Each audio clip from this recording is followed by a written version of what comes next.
Hello everyone. So today we are going to study about fundamental of C. That is the third chapter of C programming. Important topics: character set of a language. A character set is a set of character which can be used to represent the information. एक character set उसे बोला जाता है a set of characters. Characters में क्या क्या आता है? अल्फ़ाबेट्स आते हैं A to Z, डिजिट्स आते हैं, न्यूमेरिक्स 1 2 3 4 9 तक. उसके बाद आते हैं हमारे पास स्पेशल सिम्बल्स. उनके करेक्टर्स को एक सेट ऑफ करेक्टर को हम करेक्टर सेट बोलते हैं. That is use to represent the information. Set of all alphabets, digits and special characters और symbols. To learn any language one must has to know the character set of that language. जब भी हमें किसी भी language को समझना होता है तो हमें सबसे पहले उसका करेक्टर सेट पता होना चाहिए. होप सो आपको करेक्टर सेट समझ आ गया होगा. And then switching to next topic, C tokens. When the C compiler is processing the source code of a C program, each group of characters separated by white space is called token. A token is one or more symbols understood by the compiler that helps it interpret your code. For example, keywords, identifiers, constants, strings, operators, etc. Token वो होता है a combination of character set. Combinations of or a group of characters that is separated by white space. उसको हम token बोलते हैं.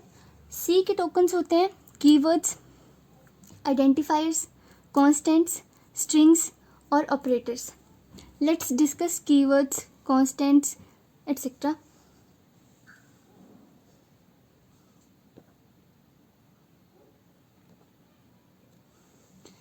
So first of all, keywords. Keywords are reserved words whose meaning has already been defined to C compiler. Keywords वो words होते हैं जिनका meaning compiler को already ही define कर दिया जाता है. For example do while loops हम यूज़ करते हैं एटसेट्रा. जो भी हम लूप्स वगैरह यूज़ करते हैं, जो भी कीवर्ड्स होते हैं, 32 कीवर्ड्स होते हैं सी लैंग्वेज में.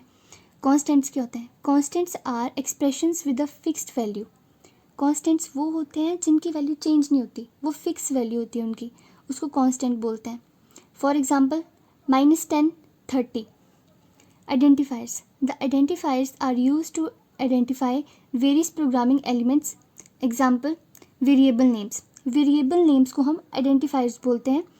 जैसे किसी भी चीज़ को आइडेंटिफाई करने के लिए जब हम कोई भी वेरिएबल क्रिएट करते हैं उसे हम आइडेंटिफायर्स बोलते हैं.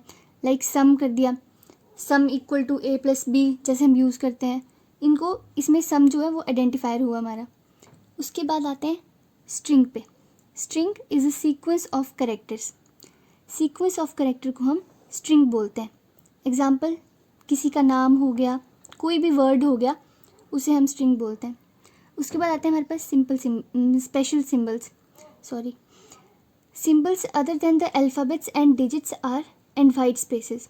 कीबोर्ड में जो जितने भी अल्फ़ाबेट्स हैं, डिजिट्स हैं 1 2 3 4 और वाइट स्पेसेस हैं, उनको छोड़ के जितने भी कैरेक्टर बचते हैं उनको हम स्पेशल सिम्बल्स बोलते हैं. Like star, @ etcetera. Operators.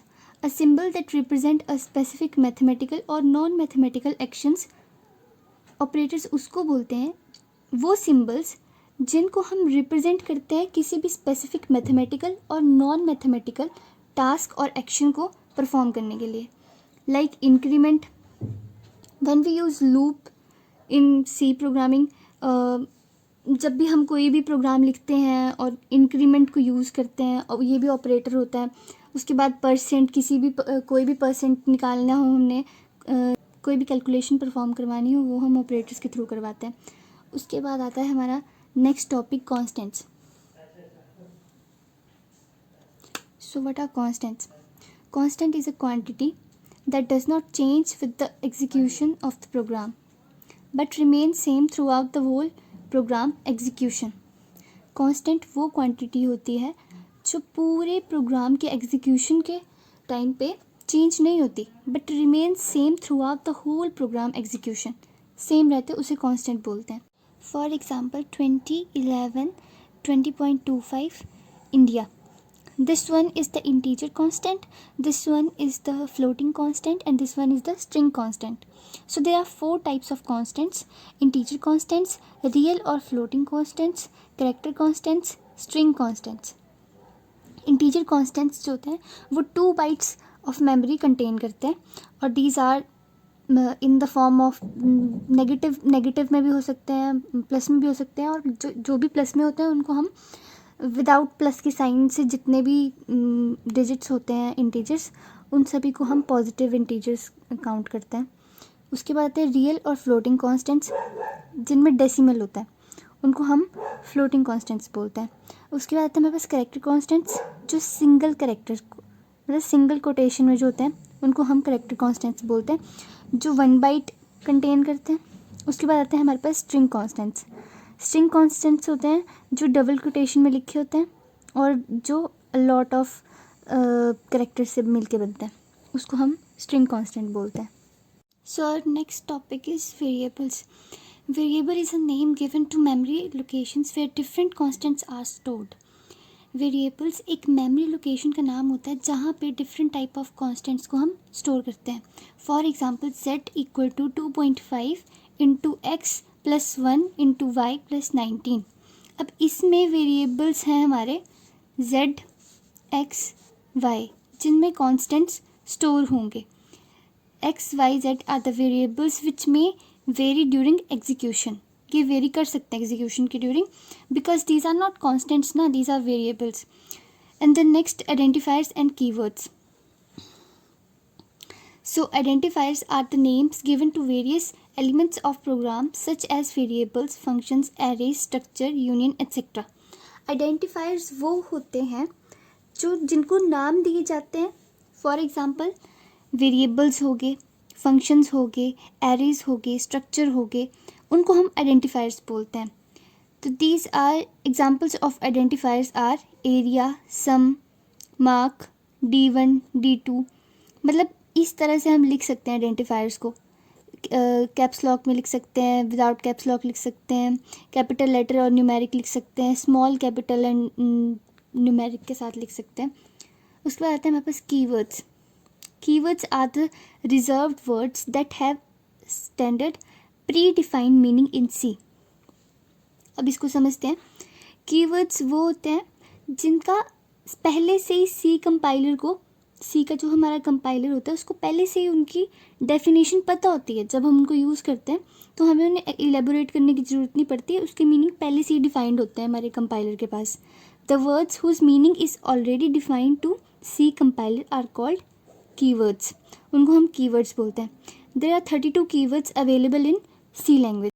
So these are keywords defined in C language. There are 32 keywords and few are auto, break, character, continue, default, if, for, go to, if, etc. 32 के 32 हैं. उसके बाद आते हैं हमारे पास डाटा टाइप्स.